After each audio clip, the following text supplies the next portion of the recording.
اعوذ باللہ من الشیطان الرجیم بسم اللہ الرحمن الرحیم اللہم صلی علی محمد و آلہ و عطرتہ بعدد کل معلوم لک۔ نہایت معزز سامعین کرام، پیارا اور مؤدبانہ السلام علیکم ورحمۃ اللہ وبرکاتہ۔ میری طرف سے آج پھر یہ مبارک دن کے نصیب ہونے پر دلی مبارکباد عالم اسلام بلکہ تمام آدم زادوں کو۔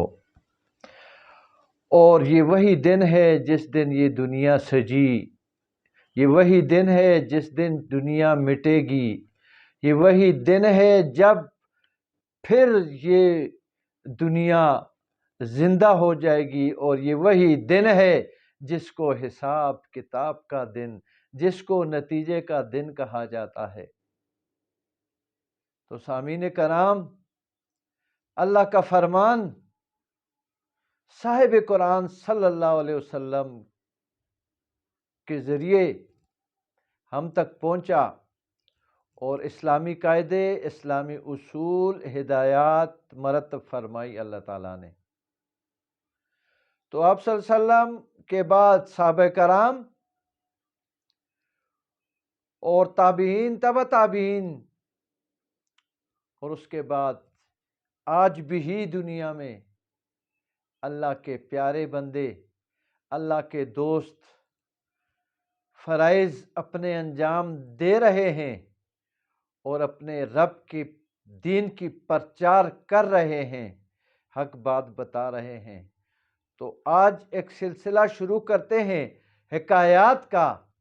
اس کا عنوان اگر آپ حکایات مفید کہیں تو بھی ٹھیک ہے، اگر آج کا عنوان میں فرمان ربی کہوں تو بھی ٹھیک ہے، اگر میں آج کے اس بیان کو صدقہ نبی کہوں تو بھی غلط نہیں۔ اور یاد رکھو، یہ حکایات مفید، اللہ کے اولیاء اللہ، ان حکایات کے سننے سے آپ کو اولیاء اللہ کی شان کی بھی خبر ہوگی۔ تو واقعہ کچھ یوں ہوتا ہے کہ ابو منصور جو سلطان تغرل کا وزیر تھا، اور وہ وزیر نہایت رحم دل اور دیانتدار آدمی تھا، اس کی دیانتداری کا چرچا دور دور تک پھیلا ہوا تھا۔ اس کا یہ معمول تھا کہ ہر روز صبح احکام خدا بصورت نماز ادا کرنے کے بعد اپنے سجادہ پر جا بیٹھتا اور طلوع آفتاب تک اپنے رب کے وظیفے میں مشغول رہتا، اس کی یاد میں مشغول رہتا، اللہ اور اس کے رسول کو یاد کرتا، درود شریف پڑھتا، اور جب اپنے وظائف سے فارغ ہو جاتا تو بادشاہ کے دربار میں مؤدبانہ سلامی پیش کرتا اور حاضر ہو جاتا۔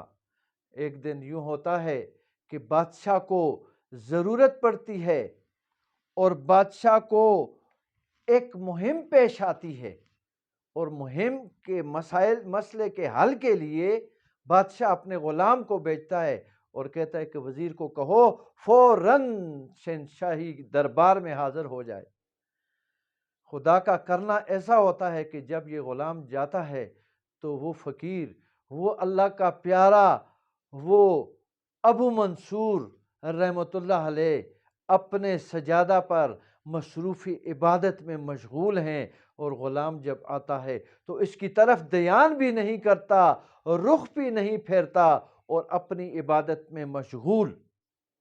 اس طرح غلام کو دیر ہو گئی، اور اس بات کا اس بزرگ کے حاسدوں کو بھی پتہ چلا۔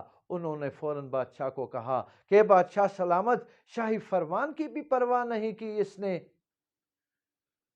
تو جب صاحب وظیفہ نے اپنا وظیفہ ختم کیا اور شاہی دربار میں حاضر ہوا تو بادشاہ نے بڑے غصے اور غضبناک حالت میں پوچھا کہ وزیر دیر سے آنے کی وجہ کیا ہے؟ تو یاد رکھو، قربان جاؤں شان اولیاء پر، شان اولیاء قیامت تک جاری اور ساری رہے گی اور اللہ کے مخلوق کے ہدایات کا سبب بنتی رہے گی۔ تو ابو منصور رحمۃ اللہ علیہ جواب دیتے ہیں، یاد رکھ اے بادشاہ، اے سلطان، میں اس کا بندہ ہوں، اس کی بندگی کروں گا، جب تک اس کی بندگی سے فارغ نہیں ہوں گا تو میں تیرے کام نہیں کر سکتا، اس کے حکم سے پہلے تیری پرواہ مجھے کوئی نہیں۔ بادشاہ سلامت خوش قسمت تھا، واسطہ پڑ گیا اور اس کے دل پر اس بزرگ کی باتوں کا دلیرانہ اور سچی اور کھری باتوں کا بے حد اثر ہوا، اب دیدہ ہو گیا اور اس نے یہ حکم جاری کر دیا کہ اب کے بعد ہر معاملے میں حکم ربی کو اول اور میرے کاموں کو تو بعد میں کرنا۔ تو مقصد میرے سب کچھ کا یہ ہے کہ اللہ تعالیٰ کو یاد کرو، فَاذْكُرُونِي أَذْكُرْكُمْ وَاشْكُرُوا لِي وَلَا تَكْفُرُونَ، وہ بھی تمہیں یاد کرے گا۔ تو اللہ تعالیٰ ہمیں اپنی یاد میں لگا دے اور ایسے لوگوں سے ملا دے جو اللہ سے جڑے اور ملے ہوئے ہیں، جن کے اللہ تعالیٰ کے ساتھ خصوصی ربط اور تعلق ہوتے ہیں۔ خدا کرے کہ ہمیں بھی کوئی نصیب ہو۔ اللہم صلی علی محمد و آلہ و عطرتہ بعدد کل معلوم لک۔